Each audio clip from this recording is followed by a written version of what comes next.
Bueno, mientras que apagan, esta vez, buenas tardes, esta vez sí voy a necesitar imágenes, cosa que no es habitual últimamente en mis charlas. Bueno, gracias como siempre a Tercios Viejos por su hospitalidad y por dejarnos este sitio, y gracias a todos vosotros por venir. A ver, esta pequeña charla es en realidad el punto final de lo que ha sido la serie de conferencias o de charlas que Miguel Larrey y yo hemos ido dando sobre el 450 aniversario de la batalla de Lepanto. Nos hemos dado cuenta, o nos dimos cuenta, que en realidad prácticamente nadie sabe nada de galeras más allá de la película Ben-Hur. Eso genera algunas limitaciones importantes, porque quien no ha visto Ben-Hur ha visto la continuación de 300, que es todavía peor.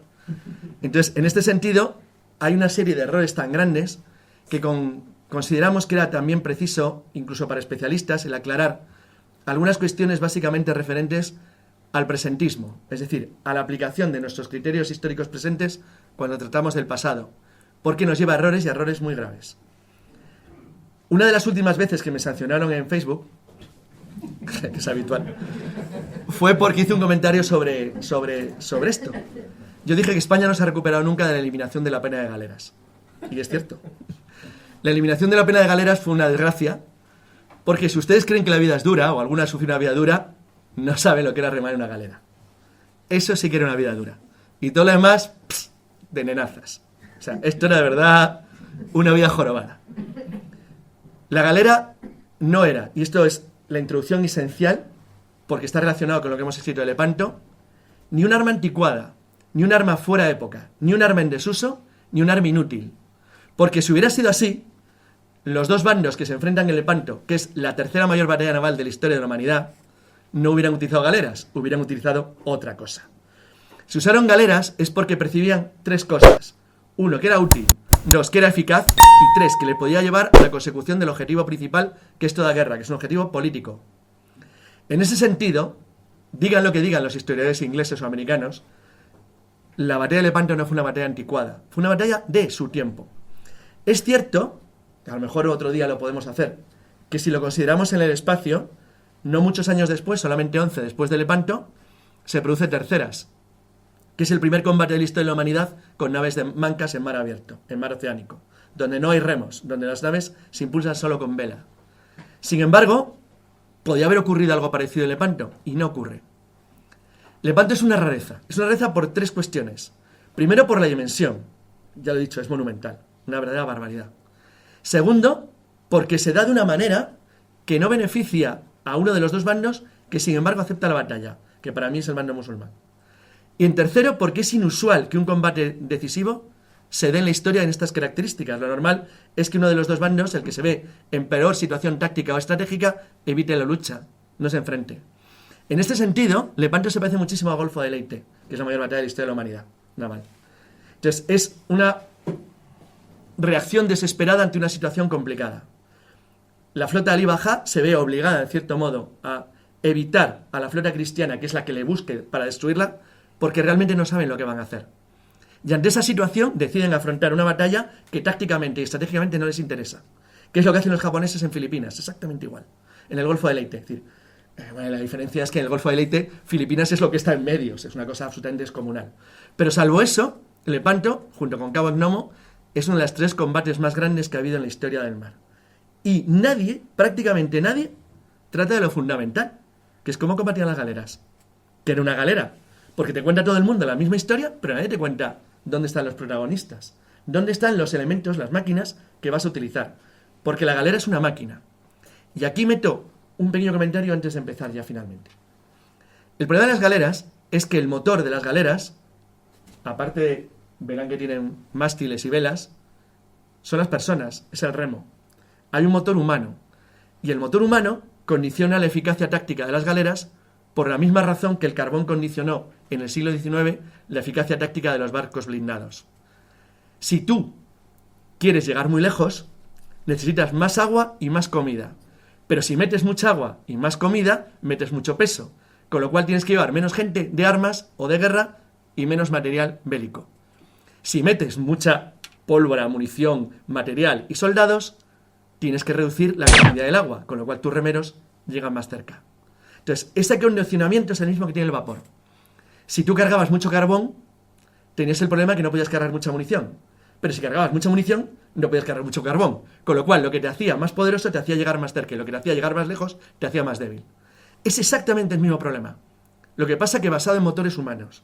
Eso significa que cuando tú generas una flota de galeras, como ocurre en Lepanto, tienes solo dos opciones. O combates o pierdes. Porque si te mantienes en el mar, dado que las galeras tenían periodos de apertura de mar y luego lo comentaré, de mar cerrado, el coste humano, el coste material y el coste económico de mantener a la gente en campaña se hace imposible. Con lo cual tú tienes, por la pura necesidad del tiempo, que librar el combate en los periodos que se llamaban de mar apertum, primavera, verano y principios del otoño. Porque en mare clausum, mar cerrado, invierno y finales del otoño, las galeras no podían manejarse bien en el mar, ni siquiera en el Mediterráneo. Empezamos para intentar explicar un poquitín por qué es tan importante el tocar este tema cuando se habla de algo como Lepanto. Primero, ¿qué es una galera? Es decir, a todo el mundo parece que actualmente se lo ha olvidado, pero una galera, a diferencia de las naves redondas de la época, hasta que llega el bajel de línea en el siglo XVII, o sea, un siglo después de esto, en realidad los barcos de guerra no eran barcos de guerra como tal, eran básicamente mercantes armados, o barcos que hacían las dos funciones, es decir, podían transportar y al mismo tiempo podían combatir. Desde la Edad Media era lo habitual. La galera no, las galeras son plataformas de combate, se diseñan y se construyen para combatir, para la guerra. Entonces, en este sentido, una galera no es más que un espolón flotante. Es una máquina destinada a destruir barcos contrarios. Todas las galeras del siglo XVI básicamente tenían la misma estructura que esta, independientemente de lo que luego veremos de tamaño, tonelaje o fuerza. Eran naves relativamente más baratas de construir que un galeón, mucho más baratas, naves mucho más eficaces que un galeón en determinadas circunstancias y mucho peores en otras, que ahora lo veremos también. La estructura es siempre la misma. Las bancadas de remos, que son los lados laterales, lo que se llama la postiza, que es esa especie de estructura que ven de madera que protegía a los remeros y las zonas más sensibles del interior de la cubierta. Los bancos, que era donde se encontraban los remeros, cuidado, parte de los remeros remaban de pie en algunas circunstancias y situación, por la posición de los remos y de las bancadas.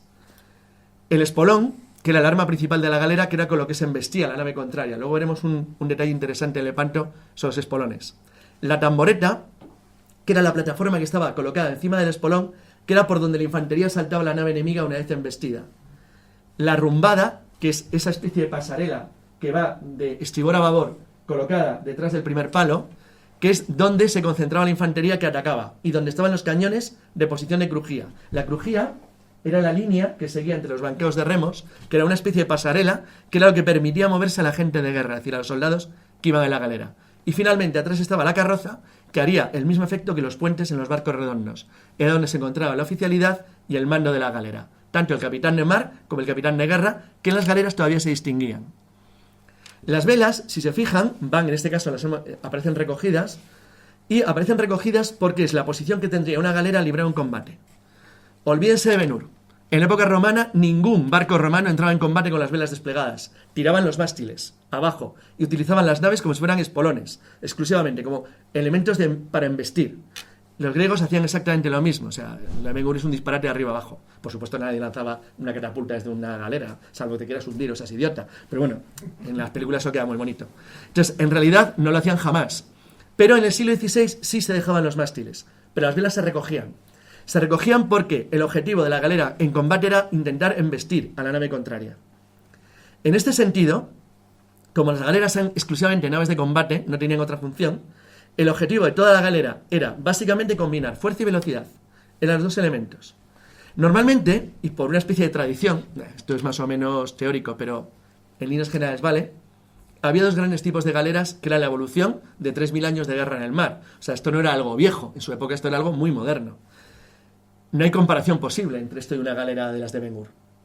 Este bicho es 50 veces más rápido, 1000 veces más ágil y muchísimo más maniobrable. Le daría 1000 vueltas. Giraría en torno a cualquier nave romana con toda facilidad y la destruiría en 50 segundos. No tendría rival.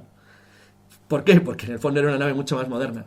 Las velas latinas, que los romanos no conocían, permitían impulsarles no contra el viento, no nada en bolina como los galeones, pero les daba cierta agilidad de movimiento y cierta capacidad de giro más rápido.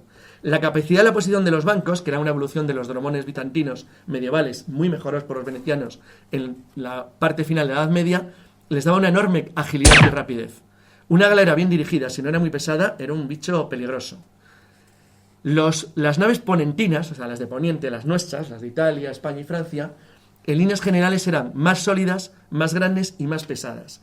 Y las levantinas, o sea, las de Levante, las de Siria, Líbano, Egipto o Turquía, eran en líneas generales mucho más ligeras, más rápidas y más pequeñas. ¿Por qué? Pues por una definición diferente del tipo de guerra y por una necesidad del material. Uno de los grandes problemas que tiene el Imperio Turco de toda la vida es que tiene problemas con la madera. O sea, tienen serios problemas con la madera.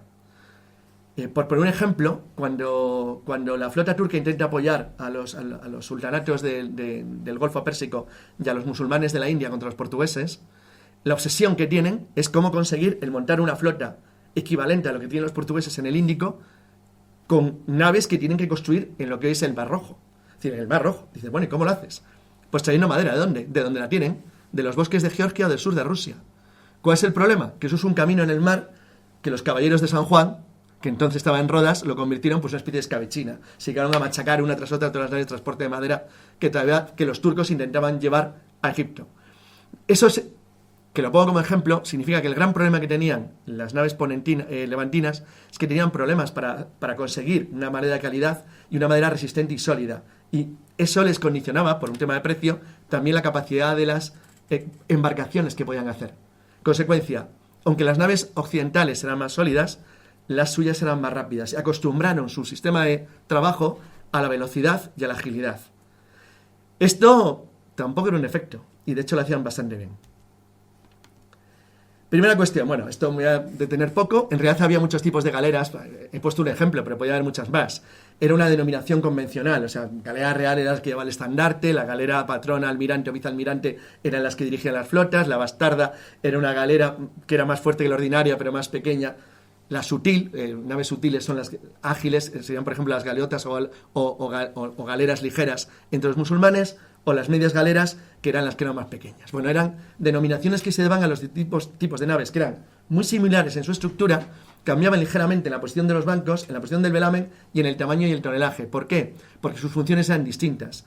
Obviamente, si yo lo que quiero es hacer una incursión costera, normalmente utilizaré galeras pequeñas, muy ligeras, con un calado aún más bajo de lo normal, capaz incluso de entrar en estuarios o incluso en ríos. Por cierto, los corsarios argelinos tenían una buena costumbre, y es que tiraban los mástiles para intentar confundir sus galeras con naves pesqueras o incluso con pequeñas barcas. Eran muy pequeñas, para esa manera acercarse de una manera muy discreta a la costa hasta prácticamente el punto donde tenían que atacar o desembarcar. También porque su objetivo era diferente al cristiano. En general, para los estados berberiscos de Norte de África, el asalto era un negocio. Era la forma de capturar gente, que era uno de los elementos con los que ellos se financiaban. Era un tema económico. Para los cristianos era diferente, porque no tenían tanto ese objetivo como proteger sus líneas de comunicación, que era para ellos muchísimo más importante. Eso lo que fue significando es que a lo largo de todo el siglo XVI, las naves de ambos enemigos, entre comillas, por juntarlos en grupos, se van especializando. Los grandes capitanes corsarios, argelinos, tunecinos o libios intentan ir ajustándose a la velocidad y la maniobrabilidad, en tanto que los cristianos lo que buscan es la imposibilidad de que tus naves sean fácilmente atacadas. Es decir, buscan solidez. En ese sentido, la entrada de naves redondas, de naves a vela solamente, es muy lenta. Hay más presencia de naves redondas en el siglo XV que en el XVI. En el XVI las tácticas de combate de galeras y la movilidad son tan buenas que las vuelven a convertir de nuevo en elementos que son capturables. En el siglo XV ya todo el mundo sabía que capturar una nave redonda cuando atacabas con una nave a remos era difícil, luego veremos por qué. Bueno, la tipología de galeras, por lo tanto, era muy variada, habría como media docena más de nombres, pero en general hacían más referencia a la forma en la que se utilizaban que a su característica en sí misma. Es decir, una nave almirante era la que llevaba al jefe de la flota, da igual el tamaño que tuviera, con lo cual no significaba eso. Eso sí, tanto los españoles como los italianos daban un nombre especial a las galeras principales. Los italianos llamaban galeras fanales. Bueno, España se llama galeras fanales por el farol enorme de popa. Los italianos llamaban lanternas, que eran las naves capitanas o naves principales. ¿Quién tripulaba una galera? Por lo primero de todo, la gente remo, chusma, gran palabra, que ha tenido luego un gran éxito en el mundo. A ver, toda la tipología de la tripulación de lo que sería la chusma o gente puramente dedicada a las labores marinas, la chusma eran los remeros de bancos, ya lo que sería el último, los encargados de bogar. Pero entre ellos había un montón de tipos de actividades, como el espardiere, el curullero, el alier, el mozo alguacil, el mozo criado de cámara, el barbero, el barberote, que eran toda la gente que se encargaba de que todo lo que era la chusma de remo funcionara como una maquinaria perfectamente engrasada, porque, repito, eran el motor del barco. En ese sentido, por ejemplo, los curulleros, que eran los remeros de proa, eran la gente que se encargaba de las maniobras de lanzar jarcias, lanzar ancla, es decir, maniobras de movimiento de aproximación a la costa. El alier era el que hacía el que preparaba y organizaba la defensa contra abordajes enemigos. O, por ejemplo, el mozo alguacil, que era el encargado de herrar y desherrar los galeotes cuando se aproximaba un combate. Todo este tipo de cuestiones estaban increíblemente estructuradas y preparadas porque había que reaccionar con una enorme rapidez. Y la velocidad con la que tú funcionaba como en cualquier barco de guerra moderno. En un barco de guerra, 1 minuto o 2, estás vivo o muerto, si hay guerra. Es decir, el problema es que en los barcos se vive bastante bien, salvo que entres en una guerra. Entonces, tienes un serio problema. Bueno, puede ser casos modernos, no ha cambiado nada. El Seafield llega a detectar el misil que le une las Malvinas. Lo detecta 3 segundos. Dio igual, se lo habían disparado a 35 kilómetros. Le dio absolutamente igual, ya no tiró en tiempo. Entonces, como te equivoques, estás muerto. Bueno, en el siglo XVI era exactamente igual. Con lo cual, toda la cadena de mando funcionaba de una manera muy precisa. Los remeros estaban en realidad organizados en grupos que se llamaban cuarteles.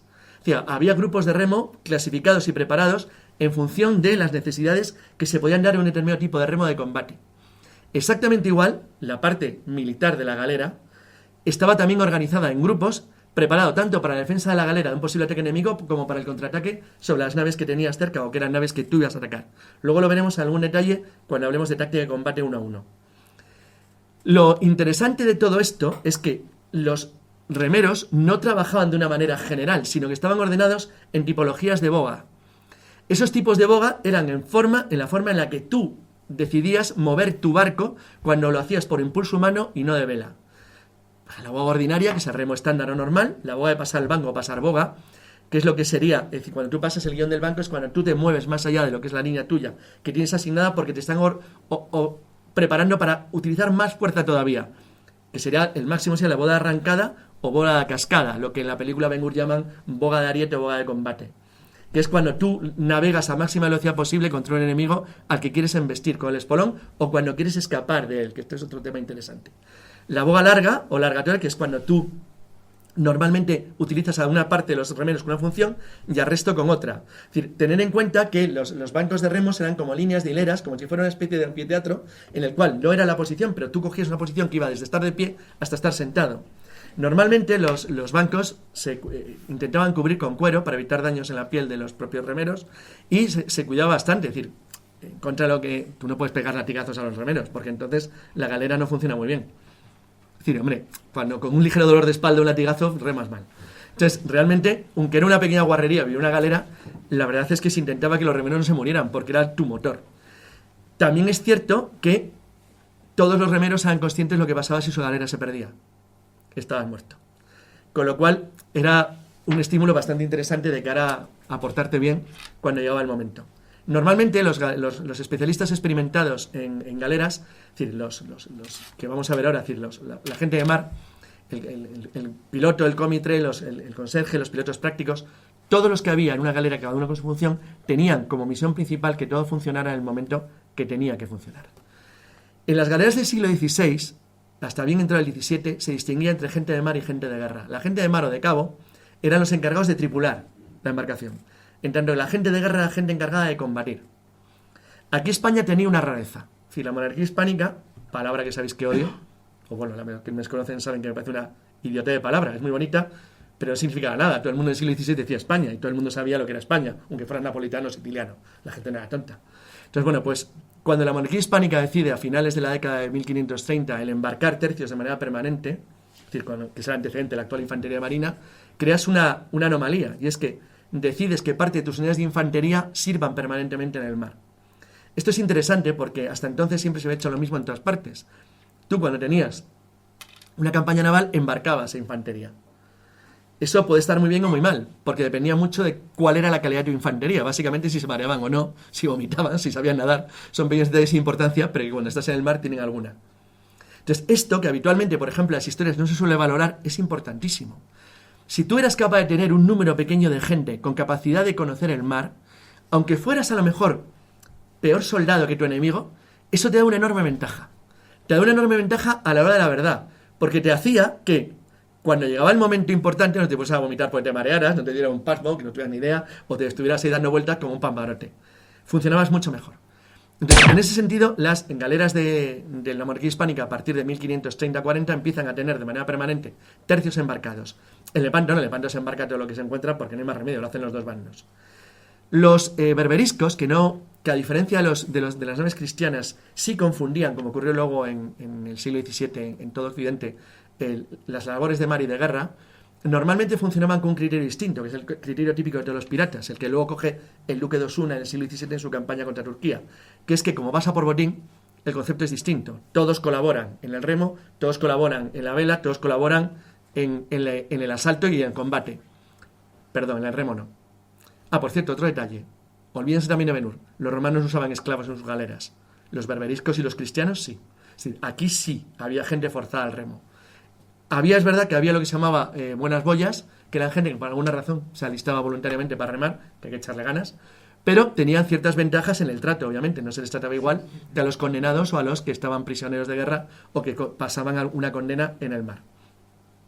Dentro de todas estas figuras que pongo aquí, capitán, alférez, patrón, piloto, son lo que son las funciones básicas que se desarrollan en cualquier galera, cada uno con un elemento esencial, de los cuales para mí destaco dos que son importantes. El comitre, que era el brazo derecho del capitán en lo que era gestión de mar, porque era el responsable del funcionamiento de la chusma de remo, y por lo tanto de lo que es el motor humano de la galera. Con lo cual, realmente, aunque era una persona respetada y temida, era la persona más importante del barco con el capitán, incluso a veces más, al igual que el piloto. Pero el piloto, en mares como el Mediterráneo, mares cerrados, era menos importante que el que tenía, por ejemplo, en el Océano Atlántico o para que hablar en el Pacífico. Los pilotos eran distintos, no era lo mismo ser piloto de una galera que ser piloto de un barco oceánico. El piloto de un barco oceánico era un tipo normalmente muy experimentado en náutica, en navegación, en exploración, eran muy diferentes. Normalmente en las galeras el piloto era meramente un práctico de costa, un auxiliar del capitán en las labores de aproximación. Es decir, alguien que conocía normalmente el territorio en el que se movía y era muy valorado, sobre todo cuando se trataba de hacer incursiones en territorio enemigo. Como luego veremos al final en el epílogo, esto es uno de los elementos esenciales de Lepanto. Lo que pierden los musulmanes y los turcos en Lepanto no son barcos, pierden otra cosa. Dentro de lo que eran los soldados que combatían la galera, lo que era la parte de la gente de guerra, aparte de los soldados que decían, mira, te ha tocado tu tercio subirte a este barco que vas a irte a pegarte con los argelinos, vaya, no hay otra posibilidad, pues mire, no. Y mala suerte, aquel día había un montón de gente que no estaba necesariamente regulado dentro de ese, hoy llamaríamos una especie de trabajo regular en infantería, sino que serían los entretenidos, los aventajados, los hombres de boca, los aventureros, o el capellán que le citaba posta porque era importantísimo. Aunque parezca que no. Los entretenidos eran el séquito, lo que llamamos enchufadillo, o sea, el séquito de los capitanes, eran gente más o menos enchufada por los jefes, por los capitanes de guerra. No, al principio no se les exigía que supieran nada de mar, no tenían ni idea que era estribor, que era babor, se le decía sobre la marcha. Pero cuidado, que nadie se engañe con esto. Eran enchufados, sí, eran enchufados en el sentido que tenían un entrenamiento mejor. Les aseguro que eran gente peligrosa. Normalmente solían ser gente muy entrenada, que una cosa que fueras del séquito de un noble y otra cosa es que no supieras lo que tienes que hacer, básicamente porque te habían enseñado a matar desde que tenías 3 años.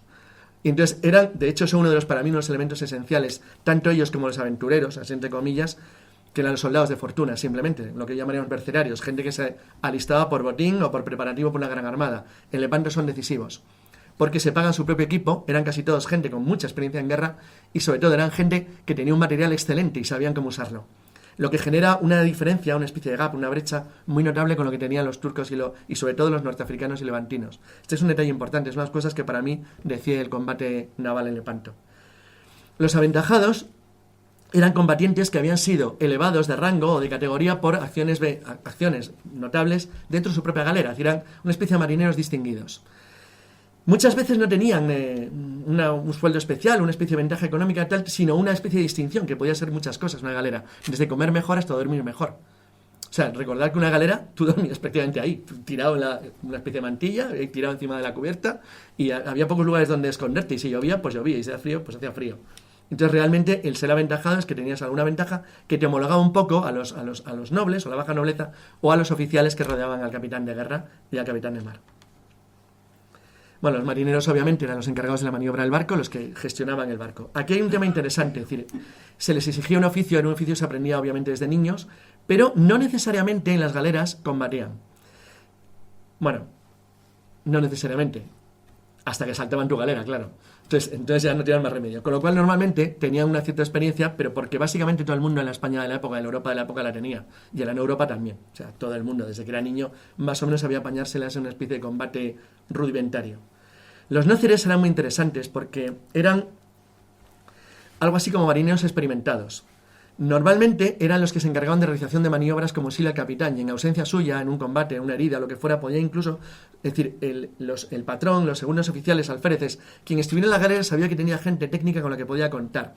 Normalmente llevaban un tipo de marca o algún elemento de distinción que se hacía que fueran visibles fácilmente, para que se supiera cuál era la posición que ocupaban y dónde estaban, porque en medio de un combate con pólvora, con humo, con ruido o con la tensión emocional que genera, era fundamental saber dónde estaban. Exactamente igual le ocurría al proel. El proel dirigía la maniobra de proa. Era importantísimo porque dirigía la maniobra de proa, que era la aproximación del barco cuando entrabas en un puerto, cuando salías a mar abierto y cuando intentabas embestir una galera enemiga. O al revés, cuando intentabas esquivar la posible embestida de una galera contraria. Los grumetes finalmente eran los aprendices de la marinería. Es decir, eran la gente que tenía que auxiliar. Es decir, no sería la palabra exacta de lo que fue Cervantes en Lepanto, porque Cervantes no formaba parte de la marinería, sino de lo que sería infantería embarcada, pero su función sería algo parecida a lo que era Cervantes, un auxiliar. Gente que auxiliaba a la gente que ve allí con funciones que había que hacer. Llevar agua, llevar en un momento dado munición, utilizar las alcancias, botes incendiarios que utilizaban, cargar municiones, cargar los arcabuces, preparar la artillería, no el cargar los cañones, pero sí llevar la pólvora, llevar la munición, o incluso necesario, o sembrar de arena antes de la batalla el suelo para evitar que la gente se resbalara con la sangre. Una cosa muy agradable.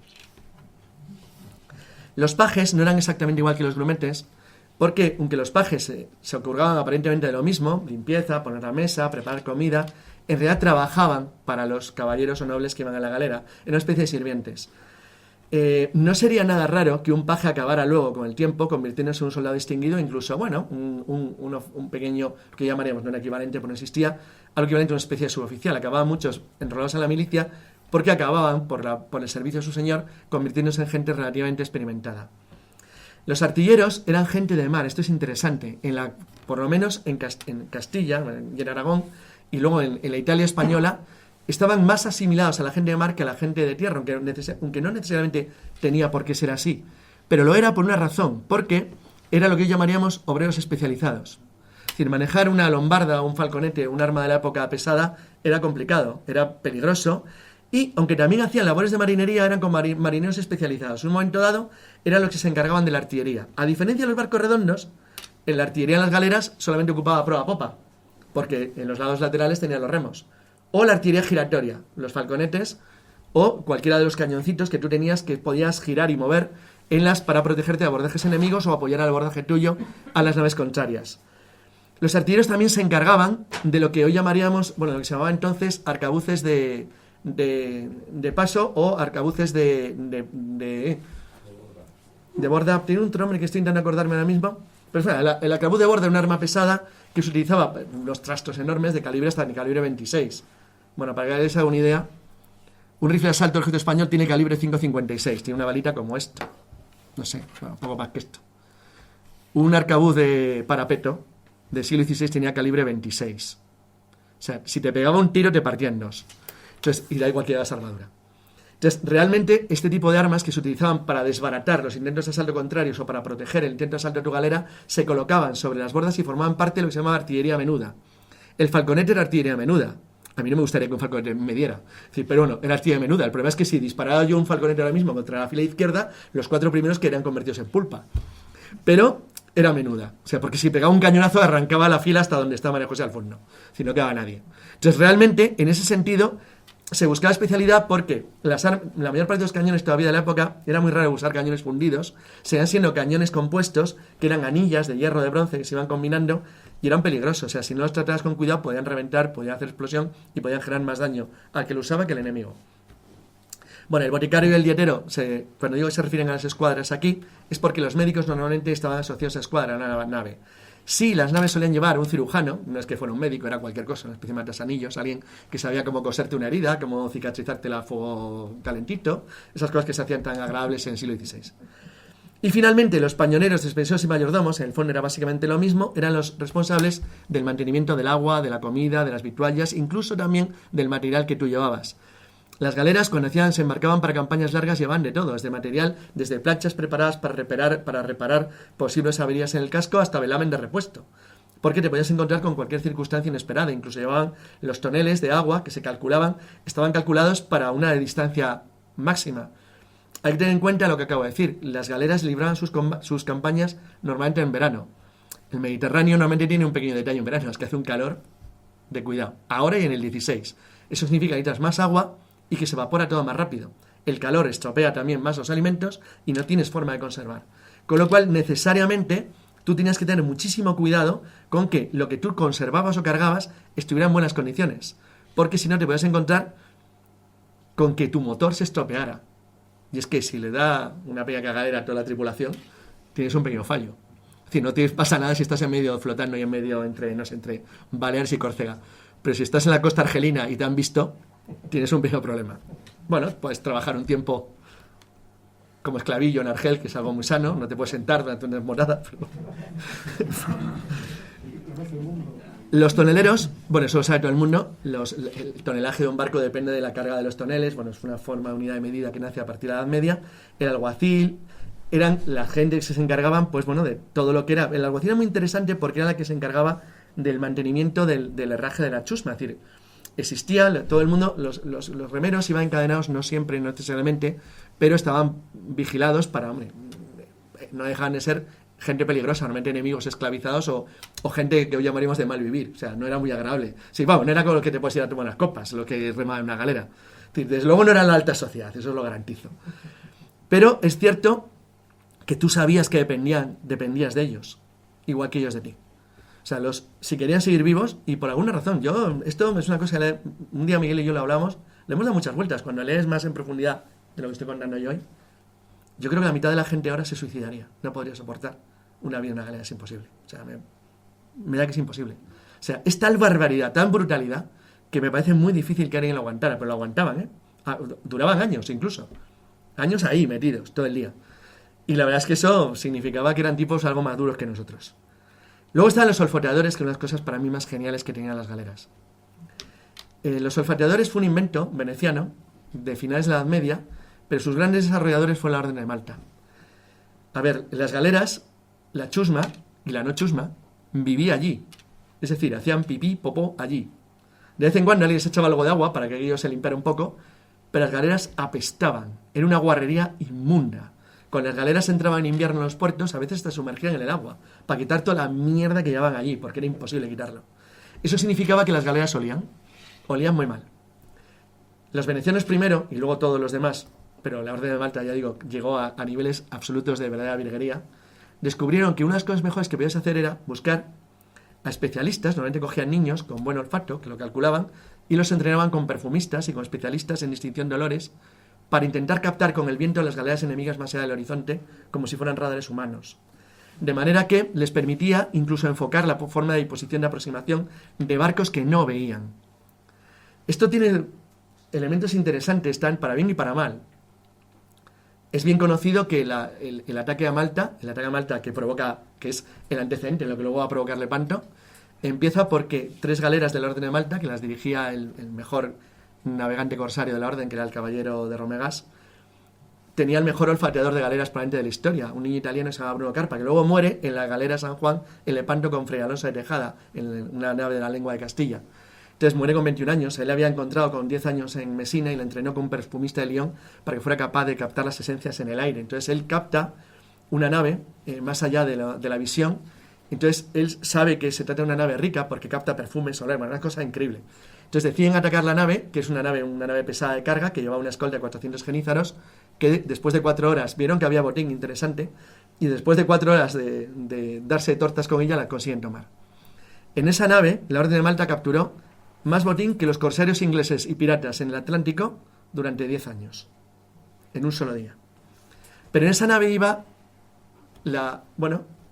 iba el esclavo, el eunuco, uno de los eunucos favoritos de Mirmaz, la hija de Solimán el Magnífico, y la doncella de su harén. Bueno, del harén de... Con lo cual, eso le jorobó bastante al sultán, que dijo que ya estaba bien. Y que iba a acabar con esos perros malditos del infierno, que los de Malta, y decidió atacar Malta. Bueno, pues, en ese caso, los olfateadores eran esenciales. Porque sabían perfectamente, en este caso, que si tú olías o olfateabas galeras o naves en la zona que te encontrabas, tenían que ser enemigas, no podían ser tuyas. Con lo cual, sabías perfectamente que era una presa interesante. Sin embargo, esto te podía dar la vuelta, pero se tardó mucho en hacerlo. El primero que se da cuenta es un capitán toledano que se llamaba Fran Rivera, no el torero. Fran Rivera es el que cambia, va a ser el epílogo mío, lo contaré solo al final, porque Fran Rivera es el que cambia de la guerra en el mar. Fran Rivera es el vencedor de los 3 días de batalla al Cabo Celidonia. Cuando él solo con 6 barcos redondos, sin remos, se enfrenta a la flota turca entera, 55 barcos, durante 3 días completos, una y otra vez. Una de las cuestiones que provoca la batalla, que luego se le sale mal porque no hay viento, es que se encuentra de repente que aunque no pueden remar y se le viene encima, porque él pensaba que atacaba una decena de barcos enemigos, y se dan cuenta o piensan que, saben que son galeras, porque las han olfateado, pero saben que ellos, las galeras enemigas, no los olfatean a ellos, porque ellos no llevan remeros, son barcos de vela. Entonces deciden acercarse para hacerles una especie de trampa, porque saben perfectamente que no los han visto, o sea, no los han olido, entonces no saben que están, es decir, no tienen radar. O sea, son, como llamaríamos, unas naves furtivas. Es decir, están escondidas del radar enemigo. Entonces se acercan a ellos. El único problema es que una cosa es que no te vuelan. Otra es que tú no sabes cuántos son. Entonces ellos esperaban 10, 12 y ven que son 55. Entonces, lo cual tampoco es un problema si no hubiera sido porque no había viento. Y entonces, bueno, eso ya tenía mal asunto. Ahora no lo voy a contar, pero es una historia curiosa. Finalmente estaba la tropa. La tropa eran los soldados embarcados. Era infantería ordinaria, cuidado. Los mandaban sus sargentos y capitanes y, bueno, normalmente se preparaban para cada campaña, con lo cual lo más normal es que tú cogieras a la gente, como he dicho antes, lo embarcabas en el barco y allá lo que pasara. En el caso español, sinceramente, eran muy buenos. Con lo cual, realmente, las ventajas ahí eran notables, porque la capacidad de utilización de armas combinadas de los tercios, es decir, la capacidad de utilización de mosquetes, de arcabuces, armas blancas, sobre todo alabardas, que eran muy buenas para los combates a corta distancia. Las picas eran más cortas, no eran como se usaban en una combate en Flandes. Normalmente se calcula que probablemente la mitad eran media, lo que se llama media pica, porque si no se te enredarían en los cables, en las antenas. Sin embargo, sabemos por el uso del Lepanto que fueron decisivos, que actuaron como formaciones erizo, es decir, como si empujaran en un campo de batalla, lo cual es para mí realmente llamativo, porque lo cita todo el mundo y probablemente es que lo hicieron así. Lo cual significa que tenían cierta capacidad de operar de una manera muy bien entrenada o muy bien preparada, aun en un entorno no exactamente igual que un campo de batalla terrestre. ¿Para qué valían las galeras? Bueno, pues tú tienes galeras, vale, son más baratas que los galeones. ¿Para qué las puedes usar? ¿Qué ventajas tienen? La primera es esta. Este es el primer elemento de una galera. Operaciones anfibias. Las galeras eran fenomenales por su bajo calado y por sus incursiones, para su capacidad de moverte con rapidez, para atacar costas enemigas. Eran buenas para desembarcar, eran buenas para aproximarte, eran buenas para meterte en un estuario, en un río, y eran buenas para hacer lo que un barco redondo no podía hacer con facilidad. Es decir, eran incluso difíciles de ver. Los corsarios argelinos, que eran verdaderos expertos en esto, intentaban aproximarse a las costas españolas normalmente siempre al atardecer o en penumbra de mañana. Es decir, cuando la visibilidad no era muy buena y cuando tú podías acercarte muy lentamente hacia la zona costera.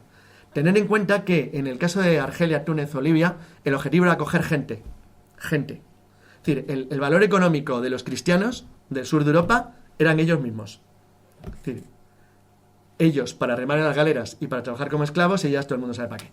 Entonces, realmente, ese dinero que se obtenía con ello era uno de los elementos fundamentales de financiación. Mucho más incluso de lo que capturabas de posible tráfico mercante, porque el tráfico mercante sufrió una crisis terrible en el siglo XVI debido al incremento del corso sobre todo argelino y tunecino, que fue cada vez más intenso. Los cristianos, por el contrario, lo que intentaban era apoderarse de puntos de costa, que era la táctica española desde el final del reinado de los reyes católicos. Es decir, a capturar los puertos. Es decir, evitar que tuvieran bases de partida. Consideraban que tenían mejor ejército, con lo cual el objetivo era ocupar el puerto. Es decir, el último resultado lo seguimos teniendo. Vélez de la Gomera, Ceuta, Melilla, en el fondo son eso. Son los restos de la captura de puertos costeros para evitar el corso. España llegó a tener desde Trípoli hasta lo que lindaba con los territorios portugueses que bajaban por Larache y Tánger hacia abajo. Entonces el objetivo cristiano era básicamente capturar plazas fuertes para evitar el corso contrario, y el objetivo argelino, tunecino o libio era capturar gente. Era el objetivo principal. En este sentido, las galeras eran perfectas. Maniobraban muy bien en zonas de bajo calado, aguas someras, y se movían con mucha rapidez si eran descubiertas. Los corsarios norteafricanos preferían por eso naves pequeñas, rápidas, y en la medida de lo posible evitaban el combate. Si no tenían necesidad, no lo hacían. ¿Para qué? Si su objetivo no era ese, su objetivo era terrestre.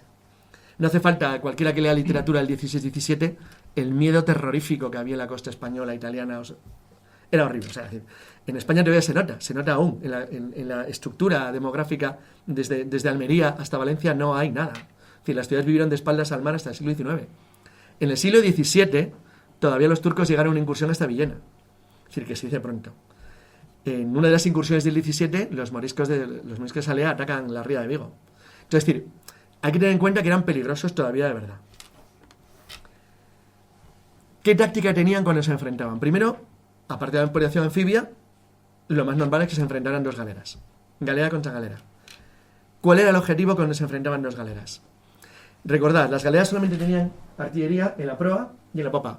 Luego, en los laterales, lo máximo que tenían era artillería giratoria, falconetes o armas muy ligeras. O arcabuces de parapeto.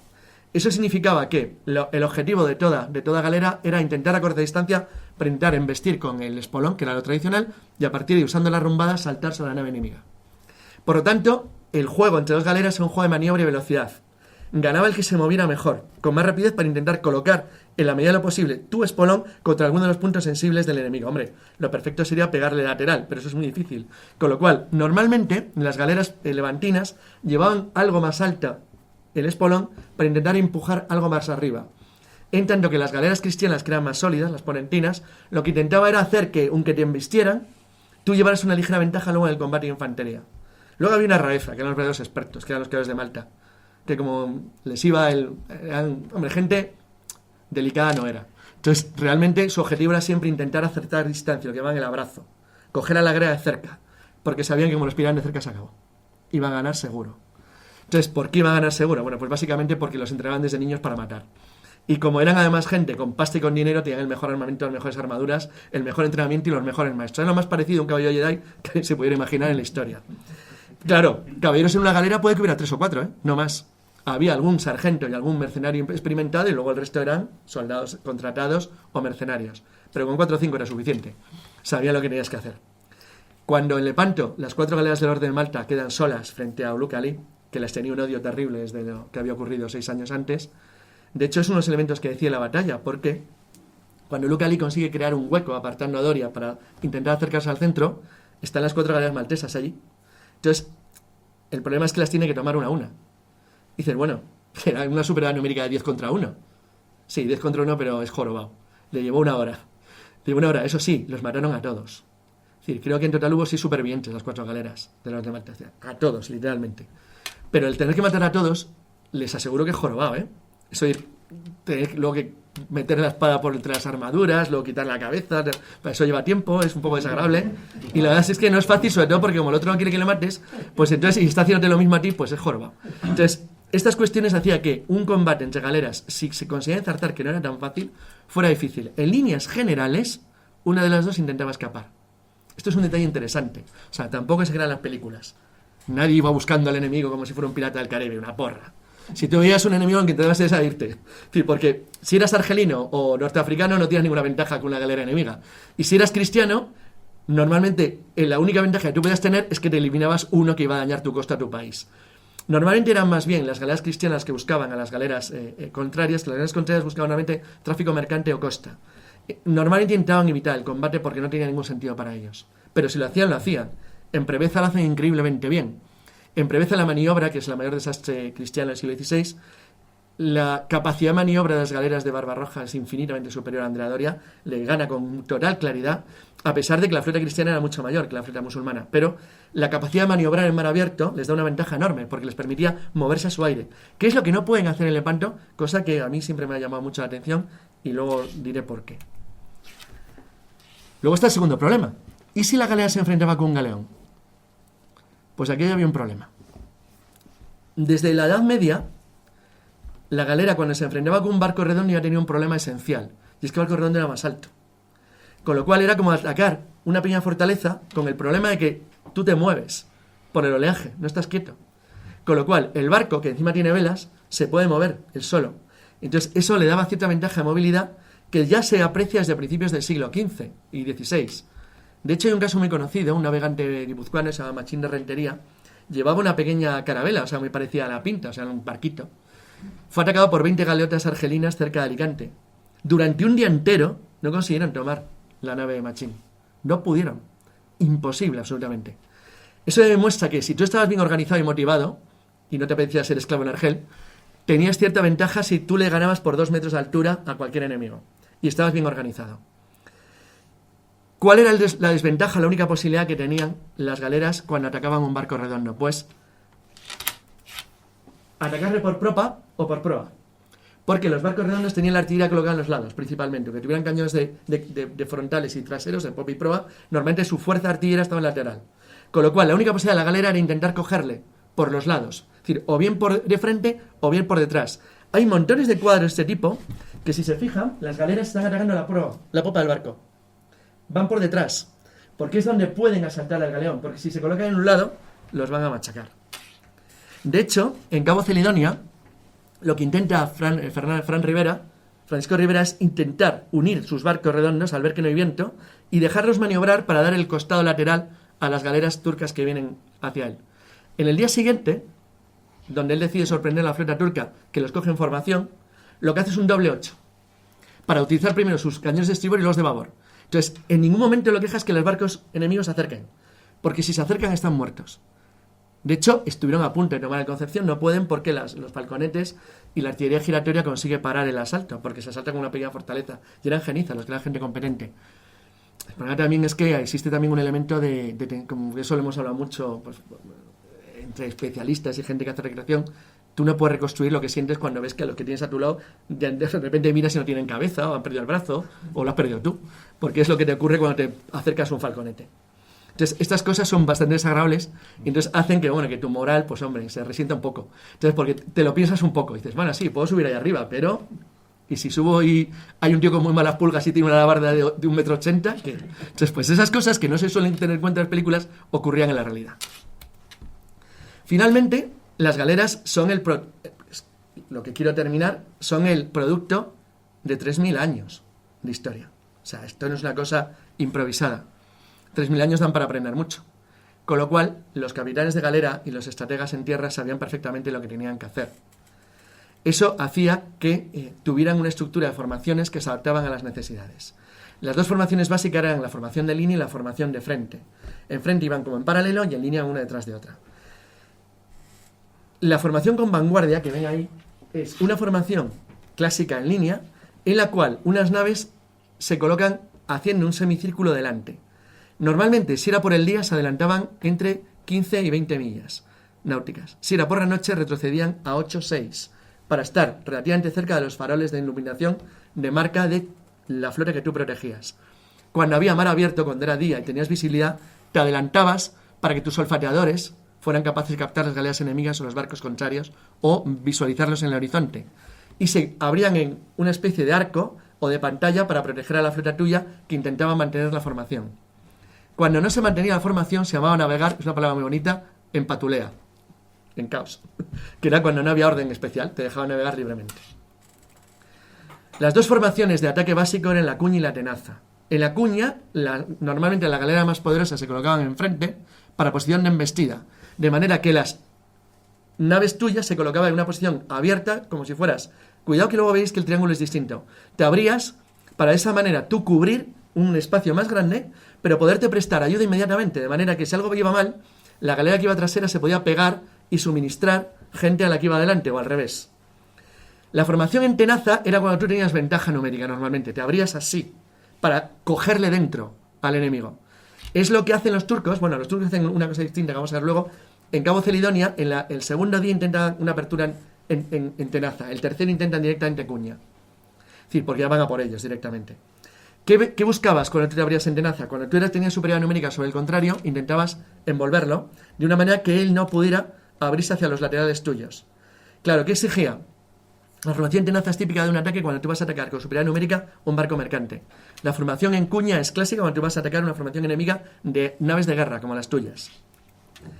La formación en triángulo es una formación en cuña reforzada, donde tú colocas unas naves cerrando la línea del triángulo por si alguno de los lados, estribor o babor, tienen problemas. Pero mantienes el punto en cuña para embestir, como si fueras un ariete. La formación en erizo es la clásica formación de ataque cuando tú tienes ventaja.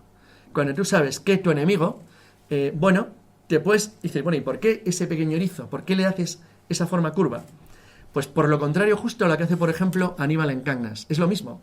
Aníbal en Cangas se despliega en erizo, es lo que hace al fin y al cabo, esperando que los romanos le empujen para generar una media luna y luego envolverlos por los lados. Bueno, en este caso, la formación en erizo lo que se abría era como una especie, es una variante de la formación en triángulo, pero donde las naves estaban más a la vista, los tenías más en paralelo. Es decir, la apertura de espacio es más corta, de manera que tenías más facilidad de ayudar a tu compañero si se veía en peligro. La lúnula es justo lo contrario. La lúnula es una posición para envolver. La formación en lúnula es, por ejemplo, la que utiliza Octavio frente a Marco Antonio y Cleopatra en Actium. Es decir, abre una lúnula para que la flota romano-egipcia entre dentro de lo que Agripa quiere, que es lo que busca Octavio. Es decir, intentar meterlos dentro y atraerlos dentro de una especie de como de bolsa. La lúnula tenía una variante, que es la lúnula compuesta, que es esta. Cuando era una flotilla, la lúnula se partía en tres, a la derecha, centro e izquierda. Y dices, bueno, ¿y por qué se hacía esas pequeñas subdivisiones de hueco? Porque te permitía cubrir un espacio más amplio dentro del horizonte del mar que tú tenías. Entonces, de esa manera, las formaciones normalmente se podían utilizar por varias razones. Porque equilibraban las naves o porque incluso equilibraban las nacionalidades. Por ejemplo, en Lepanto, las tres grandes alas, que luego veremos que es una disposición ligeramente distinta, se hace en función de criterios no estrictamente nacionales, pero más o menos parecidos, es decir, porque las naves se mezclan. Pero digamos que en líneas generales los venecianos están contra la costa, los españoles y todo lo que es monarquía hispánica en el centro y los genoveses a la derecha. Los musulmanes hacen lo mismo. Alí Bajá y las naves anatolias se concentran en el centro, los egipcios y levantinos a la derecha frente a los venecianos y los argelinos y norteafricanos a la izquierda, en el mar abierto frente a los genoveses. Esta es una formación de frente en línea compuesta, es una variante de la lúnula, pero mucho más sólida. Normalmente se utilizaba cuando tenías una flota grande. Podría ser un esquema parecido al que se utiliza en Lepanto, si no fuera porque en Lepanto, como la batalla es descomunal, se utiliza una cosa mucho más sofisticada y mucho más amplia, que es lo que se llama despliegue en cruz o en águila. En líneas generales, con ciertos matices, este es el despliegue que utiliza Don Juan de Austria en la batalla. El ala izquierda sería el que equivaldría en líneas generales a Venecia, el centro sería el mismo, el ala derecha sería Doria, la retaguardia de socorro sería Álvaro de Bazán, y la vanguardia no serían, en este caso en Lepanto, galeras, sino galeazas. En Lepanto se toma una decisión muy curiosa, dos decisiones curiosas. Se decide colocar a las galeazas, que es una especie de plataformas artilladas muy pesadas, delante, para intentar, que ablandaran un poquitín a base de cañonazos la carga turca, la carga musulmana. Realmente no son tan decisivas como dice la historiografía veneciana, pero es verdad que tampoco son tan inútiles como se dice actualmente. Hombre, de hecho hundieron una galera en la primera andanada. Pero hay otra rareza, y es que la flota cristiana decide, Miguel y yo sostenemos que no fue una orden, pero sí una sugerencia o un acuerdo. Deciden quitar los espolones, los cierran. ¿Por qué quitan los espolones después de 3.000 años de combate con espolones? Pues porque la batalla se iba a resolver y se da cuenta todo el mundo de una manera increíblemente extraña para lo que los cristianos pensaban. Es decir, lo sorprendente es que desde el mismo momento en que saben que los turcos van a aceptar la batalla, los musulmanes, Don Juan de Austria y sus capitanes, que son algunos tipos experimentadísimos, todos ellos, desde Luis de Requense en Salva o Bazán entre los españoles, a quien quieras, entre los venecianos o genoveses, se dan cuenta de algo muy raro. Y es que, por alguna razón extraña, el enemigo ha decidido combatir a tu estilo. O sea, va a hacer un choque cerrado. No va a maniobrar, que es donde tienen ventaja. Entonces, ¿y por qué los Alí Bajá acepta un tipo de batalla que le perjudica? Pues yo creo que lo hace porque estaban convencidos completamente que iban a ganar. De que como llevaban ganando en combate en mar abierto, porque al fin y al cabo es un combate terrestre, llevan ganando un medio siglo. Entonces dice, si le vamos a ganar como siempre. Estilo la palabra de Wellington, vendrán como siempre, les haremos frente como siempre y los venceremos como siempre. Pues estaban convencidos de que les iba a salir bien. Sin embargo, la forma en que plantean el tipo de combate es un combate como este. Lo mismo que ven aquí, replicado en un espejo, que se pegan enfrente. Con lo cual, tú has decidido resolver el combate a la bestia. Entonces, en ese sentido, el quitar los espolones, dado que tu artillería, la artillería cristiana, era mejor que la musulmana y sus cañones más pesados, al quitar tú los espolones vas a perder fuerza en el choque. Pero te va a dar igual, porque te vas a meter en una especie de melee. Y sin embargo vas a levantar ligeramente la proa, con lo cual tus tiros van a caer en una parábola mejor y vas a hacer más daño en las galeras enemigas. Les salió perfecto. Entonces fue una decisión arriesgada interesante, lo cual es confiar en la tecnología, la matemática y la ciencia. Finalmente, esta sería una formación en cruz águila compuesta, que sería muy parecido a lo que se hace en Lepanto, pero con 3 retaguardias. ¿Cuándo hacías esto? Normalmente esto podía ser, esta es en principio la formación, por ejemplo, de Brevesa, de los cristianos, que sale mal, porque al alejarse de la posición junto a costa, deja maniobrar a Barbarroja, que lo hace muchísimo mejor, con lo cual le permite contraponerse con una especie de águila parecida, pero abriéndose por el lado del mar abierto, que es lo que intenta luego Lujan en Lepanto, pero no le sale bien. Finalmente está la formación en falange. La formación en falange es una formación escalonada, en la cual las naves van como contrapeadas, es decir, forman pequeños grupos cerrados, pero donde, si se fijan, cada uno apunta al espacio vacío que tiene la línea delantera. La formación en falange es cuando tú tenías la capacidad o el interés de generar una fuerza muy estable y muy sólida. Tenía un problema, maniobraba mal. Si el enemigo te flanqueaba o se movía rápido, tenías problemas para seguirle porque estabas demasiado cerca y demasiado cerrado. Eras un bloque demasiado compacto. Curiosamente, estos sistemas se utilizan luego en muchos casos de guerra costera o guerra fluvial, por ejemplo, en el Báltico, en el norte de Europa, entre rusos y suecos y gente así, porque eran formaciones que te permitían incluso enfrentarte a galeones si estaban pegados a la costa o naves artilladas, porque eras muy sólido y como te aproximabas mucho, podías llegar a suprimirlos pura y simplemente por el peso del número de la fuerza. Y finalmente está la formación en columnas o en líneas de marcación, que eran formaciones de marcha.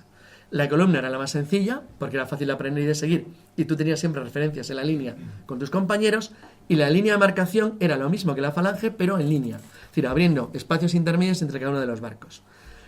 Todas estas cuestiones se decían normalmente por improvisación, es decir, viendo la situación en la que tú estabas, la experiencia que tenían tus compañeros y lo que tú querías o pretendías hacer con el enemigo. Hay que tener en cuenta que batallas como Lepanto, se dan una vez cada 1000 años, pero batallas en general navales de amplio tampoco se daban muchas, porque no era nada fácil. Era muy difícil que el enemigo arriesgara toda su fortuna a una especie de lanzamiento de moneda cara o cruz. Normalmente a ti no te interesaba jugártelo toda una carta, sino que buscabas el proteger lo que tenías y hacerlo. Y finalmente las dos formaciones con barcos que no eran necesariamente de remos, que sería cuando combinabas con galeazas o bajeles, con naves a vela, en cuyo caso, si había poco o nada de viento, colocabas a los barcos redondos delante. En un momento dado, todos los barcos redondos llevaban normalmente pequeñas fragatillas, que eran naves a vela que tú podías desplegar a remo para tirar de ellos en caso de ausencia de viento. Pero si había viento, las naves redondas se colocaban a barlovento, es decir, donde recibían el viento helado, para coger viento un largo, es decir, coger viento con el velamen y de esa manera aprovecharlo. ¿Por qué? Porque protegían muchísimo mejor la línea de galeras. Es curioso que aunque todas las flotas, tanto cristianas como musulmanas, pero especialmente cristianas, combinaron naves redondas y galeras desde el siglo XIII, sin embargo se tardó mucho en hacer operaciones conjuntas y no acaban de gustar. De hecho, en Lepanto las naves redondas, que había algunas, eran básicamente de transporte y se quedan detrás en retaguardia, no interviene el combate. Es decir, esto ocurría porque era complicado combinar las tácticas, era difícil. Entonces se prefería no hacer.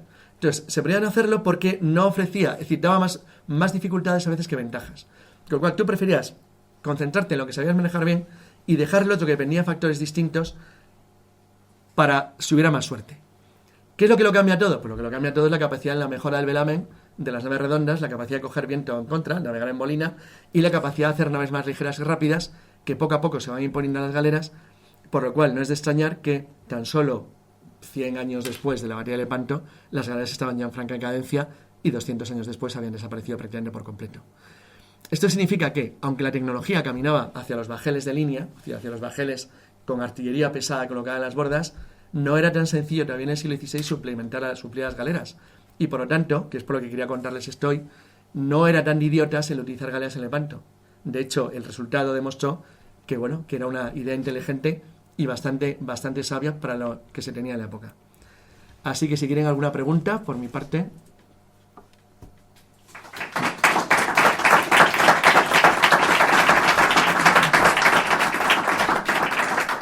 Venga, ¿qué quieren Ha saber? dicho que había cañones en proa y en popa.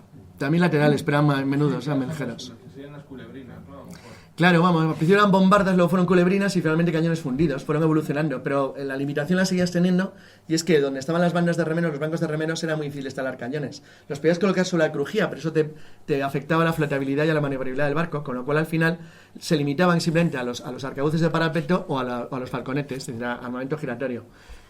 Para mí es la mayor limitación que tienen las galeras, era el mayor problema. O sea, es decir, en tanto la artillería de los bajeles no fue muy seria, aguantabas un poco, relativamente bien.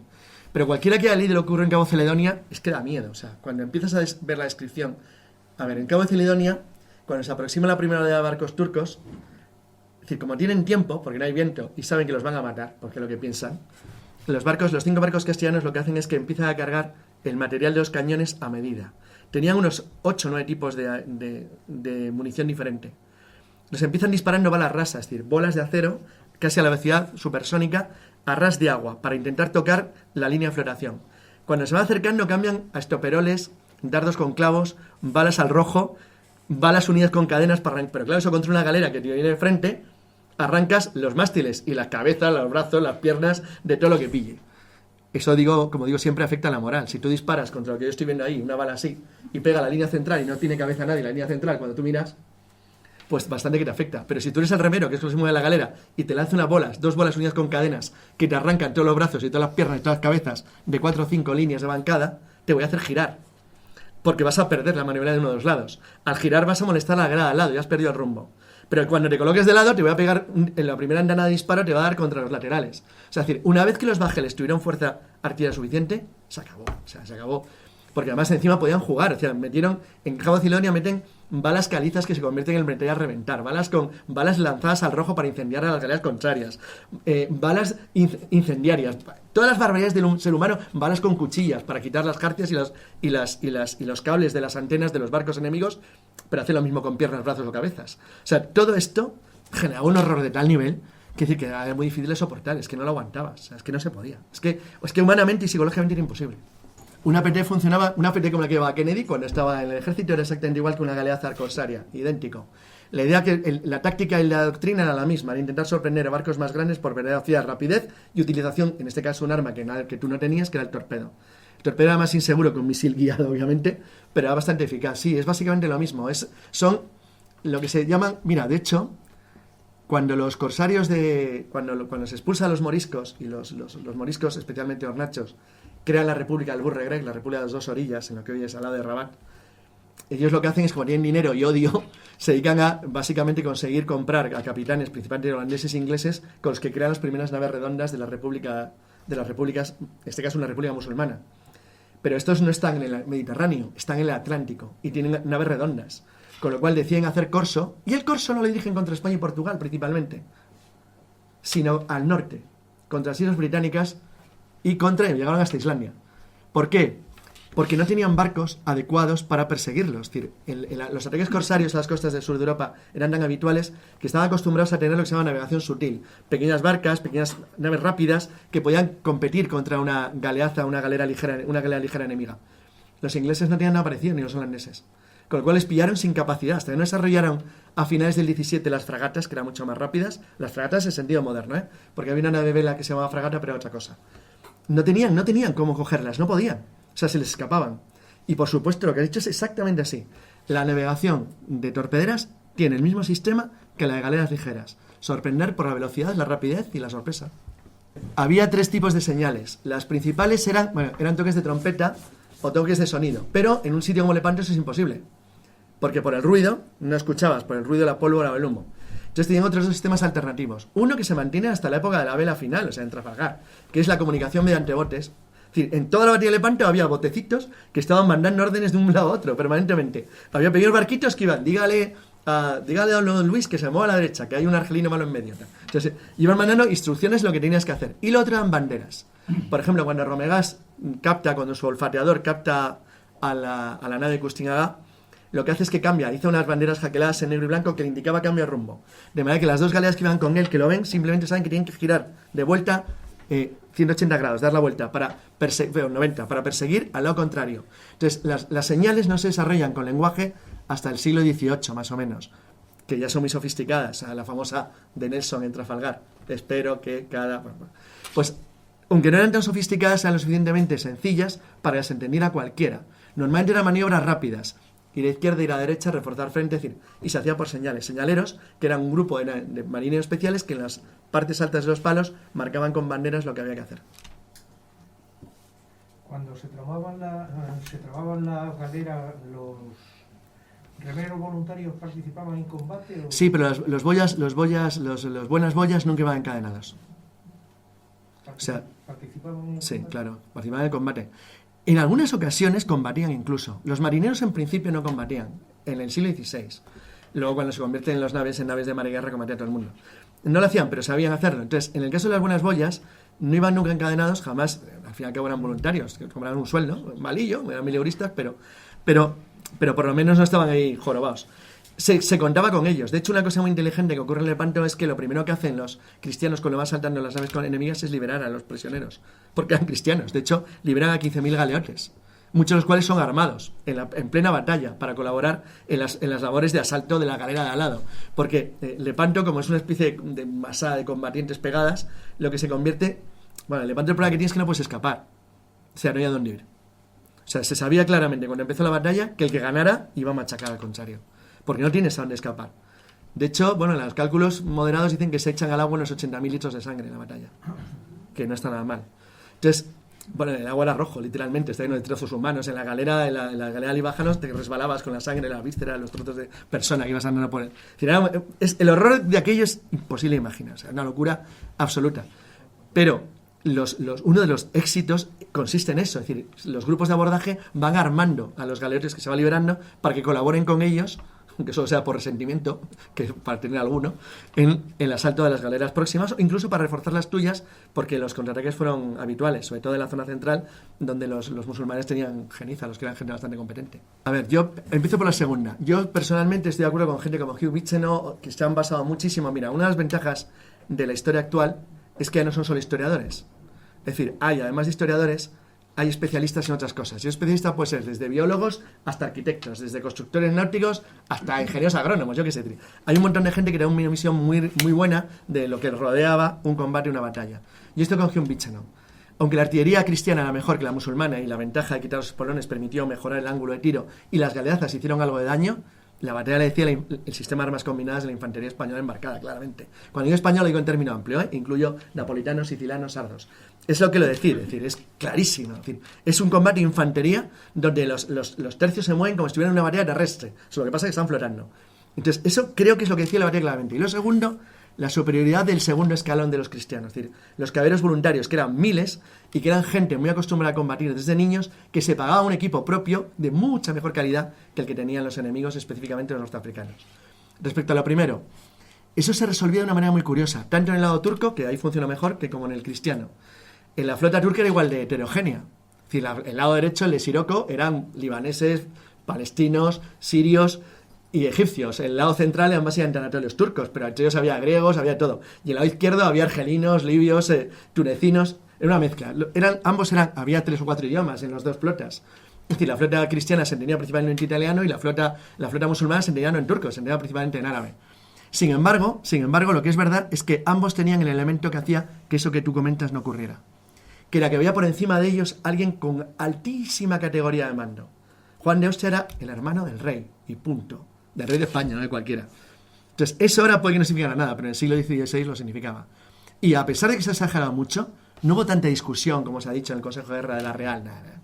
Todos tragaron bastante porque sabían lo que se jugaban. Entre los turcos, Ali Bajar representaba al sultán, que era el comendador de los creyentes, y la imagen de Dios en la tierra, y a ver quién discutía. O sea, aunque tuvieras una buena idea, te la callabas. De hecho, esta es la gran discusión, y con esto creo que podemos acabar, porque es el colofón. Es decir, la gran discusión que existe sobre si Lepanto fue decisivo o no, se ve simplemente con la evolución. Aparte de Cabo Celidonia, que es unos 50 años después, es en 1616, donde solo 6 veleros se enfrentan a la flota turca entera, durante 3 días además, lo cual ya significa que la tecnología está cambiando. Hay una cosa que es decisiva. Si alguien coge Lepanto en 1571 y le suma 200 años, 1771, la flota española sigue siendo la tercera del mundo. Y está a punto de convertirse en la segunda durante un tiempo. O sea, no había perdido nada. En cambio, ves la flota turca, y la flota turca acaba de perder una batalla en su propia costa frente a rusos que habían venido del Báltico y que habían aprendido a navegar 3 días antes. Y que no solo eso, ocuparon Beirut, sí, Beirut en el siglo XVIII. Es decir, y unos años antes, una alianza de venecianos y portugueses, que es lo más cutre que podías encontrar en Europa en aquel entonces, que eran 4 gatos, no solamente se enfrentan con el Imperio Otomano entero, sino que llevan las costas, la guerra a las costas de Grecia y Turquía, a su casa, directamente, Cabo Matapán. Entonces, realmente, la decadencia turca es terrible. Pero es que la decadencia turca no deriva del material en contra de lo que la gente cree, como dicen los turcos. Ellos mismos dicen, no, si reconstruimos la flota muy rápido, al cabo de 2 años, sí, con madera verde, flotaban mal, pero es que al tú matar la gente que muere, los 30.000 tíos que la palman en Lepanto, 30.000, más los 30.000 de Malta, son 60.000. Para que se haga una idea de lo que eso significa, en Lepanto, unos kilómetros de línea, hay más combatientes musulmanes que en toda la línea del Danubio en ese mismo momento, desde Croacia hasta el Mar Negro. Más gente, había más gente en Lepanto. Pero es que había más gente en Lepanto que en la frontera de Persia, que era el principal enemigo turco. Es decir, Lepanto es monumental en cualquier forma de pensar que se haga. Pero no es que muera, no es que le hundan los barcos, es que matas a los mejores capitanes, a todos los pilotos, a los mejores navegantes, a los constructores, porque no había planos como ahora. Los constructores eran como los pilotos de Fórmula 1 actuales, que aconsejan a los técnicos cómo mejorar el coche. Pues aconsejaban cómo mejorar las galeras, aconsejaban a los carpinteros de Ribera cómo diseñar los barcos, cortar la madera, prepararla, unirla. Todo eso muere en Lepanto, pero además mueren encima los que conocen las costas cristianas, españolas o italianas, los que saben dónde hacer aguada, los que saben dónde coger mejor botín, los que saben dónde las mareas o los fondos, mueren todos. Es que la palman todos. Pero además de eso, pierden 15.000 galeotes, la fuerza de motor de sus galeras. Para suplir 15.000 galeotes, tienes que capturar otros 15.000 tíos. Eso no es fácil. Entonces, claro, la crisis en el norte de África es brutal. Porque de repente pierden de golpe toda la capacidad de combate. Pero estos turcos se van a asustar, digan lo que digan, porque entre las pérdidas de Malta y Lepanto, pierden algo que sí les hace daño. Pierden al núcleo mejor de su infantería terrestre, los genízaros, que los entrenaban desde niño. Era el de Bisme, que era un impuesto de la sangre, es decir, un impuesto humano sobre los pueblos de los Balcanes, donde elegían niños, a los más cachas, claro, desde que eran niñitos, y los entrenaban, los convertían al Islam y los entrenaban como soldados toda su vida. Individualmente no había nada mejor en el mundo que un genízaro. Otra cosa es que yo sostengo que el sistema de armas combinadas de los tercios es superior. Pero todo eso, es que claro, ¿quién se recupera de 60.000 muertos en 6 años? En la época. O sea, es que es una barbaridad. Es que vuelvo a lo mismo. En Lepanto muere más gente en la primera media hora, que en Trafalgar en los 2 bandos. En toda la batalla. Es que no es comparable. Es que en Lepanto muere 4 veces más gente que en Jutlandia. Y 16 veces más que en Midway. Entonces, claro, es que es una barbaridad de tal nivel. O sea, es una cosa que, ¿cómo no impactar en la época? En la gente de la época. Una barbaridad así. Es una salvajada monumental. Es que incluso los cristianos que tienen 8.000 muertos... A ver, España tiene que llegar anual, para perder 8.000 muertos en una batalla. O sea, es que es que es una barbaridad. O sea, absoluta. Entonces, eso te deja dislocado. Entonces, los turcos no fueron ya nunca capaces de... Fueron capaces de construir barcos, y intentarlo, pero te quita un poco el ánimo, Dicen, bueno, ¿por qué nos quedamos en tierra si somos pastores? Si venimos del centro de Asia, ¿qué hacemos ahí? Entonces, y yo creo que se lo pensaron para siempre. Además, que no es una broma, es que te quita la ilusión. Entonces, es como lo de Portugal. Es decir, cuando Portugal destruyen la flota turca, egipcia, india, dice, oye, es que durante 100 años no hicieron nada. Joder, es que ¿tú has visto lo que les hicieron? O sea, a los que sobrevivieron les quitaron las narices y las orejas para que se las mandaron para que hicieran curry, los portugueses a los... Sí, pues es que no te trataban muy bien luego, tampoco era una gente muy educada. Entonces, es que era una salvajada de tal nivel como se funcionaba en el siglo XVI. Pues cuando se quejan en América, es que la conquista, pero ¿te has visto cómo era el resto del mundo? Es decir, como que no hicieras nada en Europa, joder, que no. Entonces, esas cosas, claro, es que te quitan la moral. Si te dicen, hombre, pues mejor no lo pensamos y digamos otra cosa. Es curioso, en el siglo XX se percibe de una manera diferente. O sea, a mí no me hubiera gustado estar en el Yamato en 1945. Sinceramente. Pero tampoco le doy una gran ventaja entre ¿qué prefieres? ¿Morir de un cañonazo del siglo XVI o abrasado vivo con un bombardeo? No sé, tampoco. Tampoco sería cuestión de ponerte a elegir. Son cosas que son muy jorobadas. Entonces, realmente hay otra cuestión que no se suele tener en cuenta, que es lo que cuentan los supervivientes. Una cosa es lo que tú cuentas cuando vuelves a tu pueblo de Anatolia, y dices, no ha sido para tanto a los dos cristianos. Y otra cosa lo que dices, oye, mejor hijo mío, al mar no te vayas, que esto tiene mala pinta. Es decir, que es por lo mismo que no vivía nadie en la costa. Es que más bien en la costa alicantina. Si tienes una posibilidad de que te secuestraran, mataran, robaran o violaran, pero cada 2 por 3. O sea, es que hubo una época que era horroroso. Es decir, bueno, mejor Teruel, hace frío, bueno, pero pero te lo piensas de otra manera. Es decir, claro, pues después de Lepanto, ese impacto se nota. Es decir, hay un... Es decir, cualquiera que lea, pues yo que sé, el Quijote, aparece el miedo que se tiene al corso berberisco. Es que el corso berberisco da miedo. Es decir, otra cosa es lo que la propaganda luego británica, por ejemplo, ha vendido. Hay una islita en el canal de Bristol, se llama Lundy, que está un poco al norte, es decir, entre Irlanda, Gales y Cornwall, que lo ocuparon los piratas marroquíes durante 5 años. 5 años. Delante de las costas inglesas, en las costas inglesas. En solamente 5 años, cogieron 16 veces más barcos que los piratas ingleses en medio siglo a los españoles. En solo 5 años. Es decir, hubo días que había 2 o 3 capturas diarias. Entonces, dice, ¿qué hacía el almirantazgo? Se la comía, nada. Ahorrar pasta para liberar los miles de prisioneros que tenían en Argel. Es decir, se lo comían, literalmente. Entonces, es decir, los europeos hemos borrado eso porque nos da vergüenza.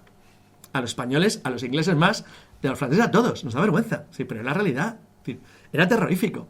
Al jalemelo del Mayflower, al barco, le cogen en el puerto de Boston. Y los corsarios argelinos, marroquíes. Es decir, atacaron Islandia. Es decir, pero si no valía ni un duro un esclavo rubio, tenían tantos, es decir, que habían cogido y no valían nada cuando llega a la costa norteafricana. Pero es que era una verdadera barbaridad la fuerza que tenían y la capacidad de destruir y hacer daño. Ahora no lo vemos, porque como luego les hemos ganado la historia, es decir, así es la palabra, después de la ocupación francesa de Argel, de 1830, esto se ha ido borrando. Pero el miedo duró generaciones en Europa. Generaciones. ¿Saben cuántos esclavos se calcula que capturaron entre 1500 y 1700? Solo 200 años. Los corsarios norteafricanos. Venga, diga una cantidad. Una cantidad, venga. 1,5 millones de personas. Y son cálculos moderados. Era terrorífico. Era una fuente de dinero. Porque entonces se rescataba. Había pagos. Eso no es genocidio. No, eso no es genocidio. 1,5 millones. 1,5 millones, es una salvajada. Es decir, hubo zonas enteras, sobre todo de Calabria, de Reggio de Calabria, de la zona costera de Sicilia, menos Cerdeña, porque tenemos una zona más montañosa y para las galeras ha complicado acercarse y coger gente, pero la zona levantina, costera, sobre todo en España, la zona principal era desde Almería hasta Valencia, era terrible. O sea, es que eran ataques diarios, prácticamente. ¿Y se sabe cuántos se liberaron de ese 1,5 millones? Sí, prácticamente no. Vamos a ver. Es difícil calcular, sí se sabe porque los registros mercenarios y las órdenes que tenían permiso para trabajar allí son bastante precisos. Por ejemplo, yo hace poco lo publiqué porque me lo preguntaban. El Parlamento inglés, por ejemplo, hace una sesión extraordinaria en 1650 para liberar. En aquel entonces tenían, solo ingleses había unos 5.000 en Argelia en aquel año. Y entonces hacen una especie de recolecta en todas las iglesias. Todavía se puede ver en Dinamarca o en Hamburgo, por ejemplo, hay una muy bonita que tienen esbotos pequeñitos donde la gente dejaba dinero para recuperar a los cautivos que tenían en el norte de África. En España funcionaba mejor porque como teníamos experiencia en que nos cogieran, es decir, tanto nosotros como los italianos, sí, tenemos toda una organización ya montada y muy organizada para liberar a la gente. Entonces había, en cualquier pueblo español del siglo XVII, había en las iglesias, se recogía para los cautivos en el norte de África dinero, con lo cual luego las órdenes mercenarias se encargaban de liberártelos en el norte de África mediante un sistema. El otro sistema en el que aplicaba toda Europa durante años, que era pagar un soborno.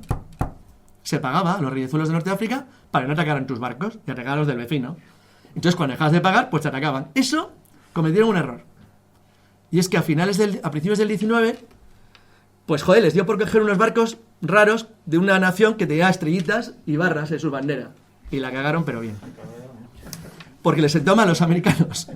Y dijeron que ellos no iban a pagar. Y jamás, pero es un país que está en América, en la otra parte del mundo. Sí, pero les mandó la flota a Trípoli. Entonces, bueno, pues esa cosa empezó a hacerte ver que la vida te va a ir mal si había gente que no está dispuesta a pagar y a destruirte.